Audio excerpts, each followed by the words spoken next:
So, dissociation begins with the fact that we have a brain that almost, if it was designed for dissociation, they couldn't have done a better job. And because the brain is already split, we talk about the brain, but in fact, the brain consists of lots of structures, some very small, some bigger, that communicate with each other through neural pathways. It's amazing we get anything coordinated because there are so many structures. The most obvious structures are the left hemisphere and the right hemisphere. And those are the two largest. Those are the two that the traumatized individual ends up relying on, but not in the way we would expect. So the right brain is the dominant brain for the first 5 years of life, a little more, a little less, depending on the child, because the right brain is nonverbal, right? Babies can't talk, and they need to be able to read nonverbal communication, like body language, facial expression, a look in the eyes. The right brain is intuitive. It's emotional, it's reactive, it senses danger, it's very good at neuroception. It can't evaluate danger because there's no language. So the right brain is wonderful during those first few years of life. It's wonderful to contribute to our creative activities, to our being sensing and emotional people. But we'd be kind of lost without a left brain. The left brain grows very, very, very slowly through the course of childhood.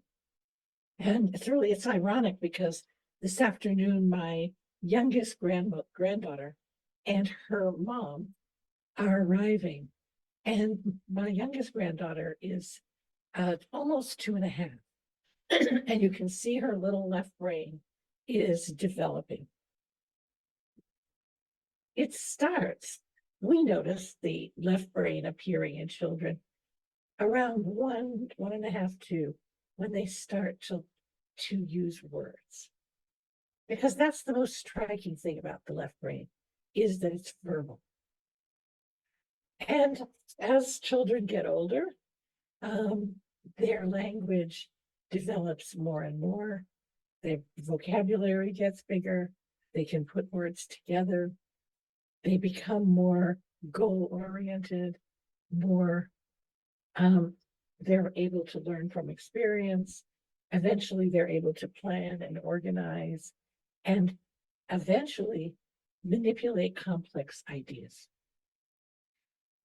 The left brain lacks that sensing, intuitive, emotional side of the right brain. It's very good at assessing the level of danger, but it doesn't sense danger. The right brain senses danger, but has no way to evaluate it. You can see why we need both. And this kind of chasm, this canyon between the two hemispheres, that represents another structure called the corpus callosum. The job of the corpus callosum is to relay information back and forth. Very, very important, right? The right brain feels something. That information gets relayed to the left brain. The left brain can put words to it. And so that's a very important feedback loop. But the unfortunate thing is that the corpus callosum does not mature until we are 12 or older. So as children, up until 12, 13, the two brains operate independently of each other. And that really accounts for the fact that children can be so wise and apparently mature 1 minute, and then they can have a meltdown the next minute. Now, Alan Shore reminds us that the concept of a single unitary self is as misleading as the idea of a single unitary brain. He says the left and right hemispheres process information in their own unique fashion and represent a conscious left brain system, I'd say a verbal left brain system, self system, and a nonverbal right brain self system. Right? Two very different personalities. One logical, rational, verbal, the other emotional and nonverbal. And this is the basis for the structural dissociation model for trauma proposed by Otto van der Hart, Eilert Nijenhuis, and Kathy Steele, developed, I think I first heard it spoken about in 1998. Very well known throughout Europe, not so well known here. And it says, when we are traumatized, the result is a widening of that divide between the left and right hemispheres, so that the left brain part of the personality, the left brain side, can keep on keeping on. Right? Just think, children are abused, they watch their mothers being battered, they watch siblings being hurt, and they still have to go to school. Right? They still have to do their homework. They still have to get up and get dressed, make their beds, help with the chores. So we all need a part of our brains that keep on keeping on, that can go through a night of trauma and get up and go to school the next day. And they call this left brain part the apparently normal part. They call the right brain part of the personality the emotional part. Because, again, it doesn't hold memories like this happened, that happened. It holds feelings. It holds feeling memories. It holds defensive responses.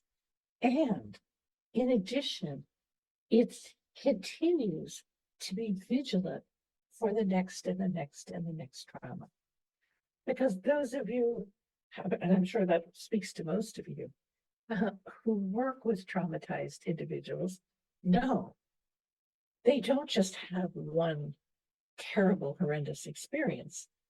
Maybe car accident victims do, but for children, for battered women, for combat veterans, the trauma was every day, all day, every minute. Because even if nothing was happening this minute, in the next minute, something terrible could happen. So the right brain part of the personality is not preoccupied with the past. It's preoccupied with what's going to happen next. And we hear that from our clients when they say, I feel like the other shoe is going to drop. Now, I had a little trouble with this apparently normal language because my clients interpreted that to mean they were faking it, which of course goes exactly against the point of the theory. The point of the theory is we have an instinct to keep on going, right? That's an instinct. It's not a decision, right? A 5-year-old doesn't sit down and say, should I go to school tomorrow? There's an instinct we all have. Thank goodness, right? The cavemen and women had that instinct to go on no matter what.